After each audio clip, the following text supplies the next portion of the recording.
Europe 1, il est 6h41. Votre invité, Mathieu Bellière, est le président de la Confédération des commerçants de France, Francis Palombi. Bonjour Francis Palombi. Bonjour. Merci d'être en direct avec nous ce matin. Alors d'abord, puisqu'on parle de commerce, on va être un peu parisien un instant.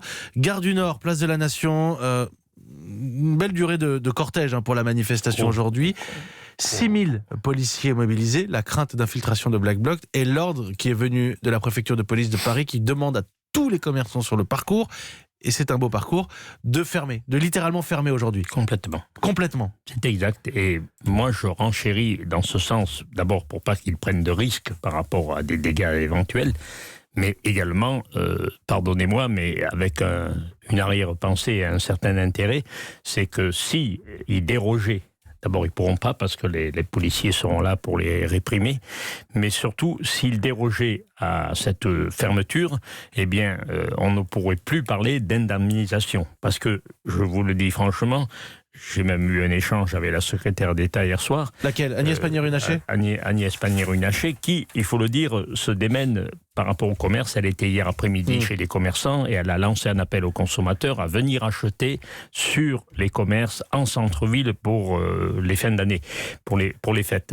Mais pour autant, j'ai bien dit hier que parce qu'on avait interprété un peu mes propos, j'ai pas dit que tous les commerçants vous avez de demandé France hier soir une indemnisation pour ces commerçants qui vont fermer à 100% sur le parcours. Parce qu'il y a un gros manque à gagner, ça va de soi, un manque à gagner de 100%. Mais il y a un manque à gagner aussi sur tout Paris.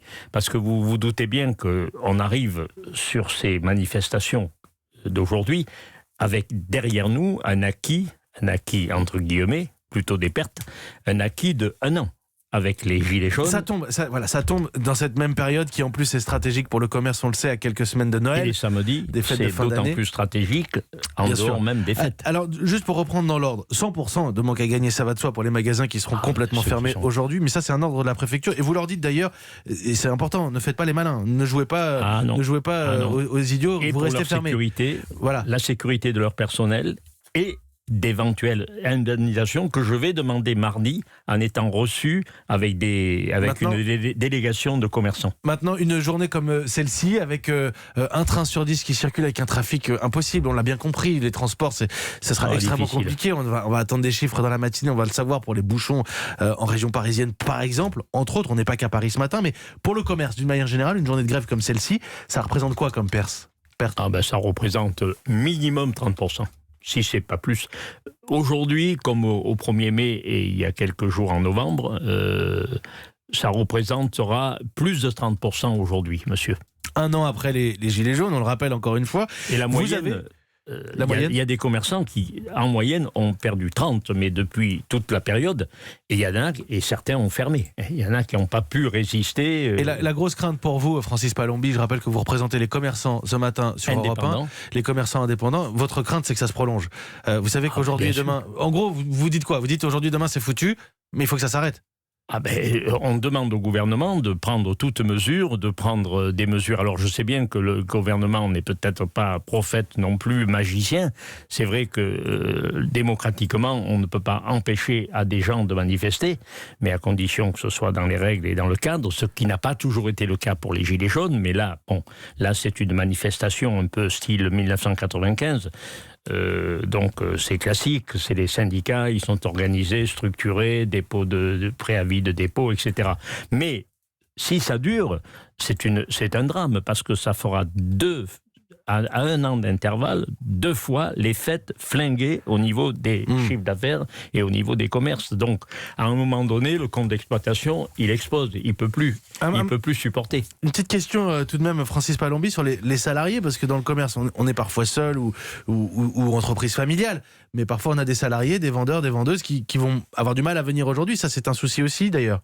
Ça, c'est un gros souci parce que le télétravail ne peut pas s'appliquer à tous les salariés. Le télétravail, les réseaux Internet, le blablacar, le covoiturage, c'est quand même des choses qu'il n'y avait pas en 95. Donc pour les consommateurs, ce sera peut-être moins problématique, mais pour les salariés, d'abord, moins problématique parce qu'il y a le e-commerce aussi, c'est quelque chose qui vous inquiète. Le e-commerce, lui, il fait son chemin gaillardement, c'est évident que ça le favorise.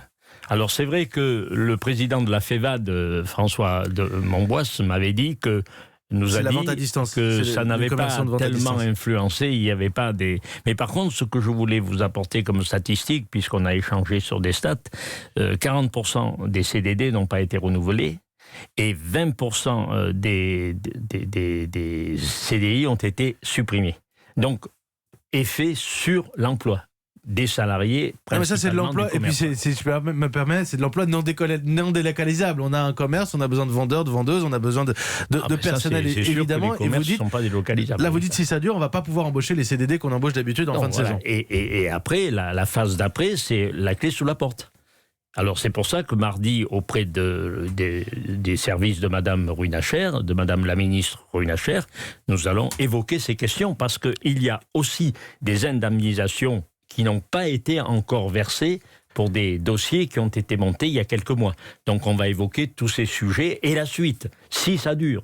Alors je récapitule vos demandes d'indemnisation à 100% pour les commerçants qui sont fermés sur le parcours. Sur le parcours, on le précise bien. Essentiellement sur le parcours. Un geste peut-être pour les autres et leur manque à gagner. On va suivre évidemment Francis Palombi. Je note aussi votre inquiétude, et ça c'est une inquiétude plus globale sur l'emploi. Manque de possibilités, faible possibilité d'embauche de CDD pour la fin de saison, là où ça se fait d'habitude. On va suivre évidemment, et vous, je sais que vous vous inquiétez de l'installation de cette grève dans la durée. Je vous donne une statistique qui va vous intéresser.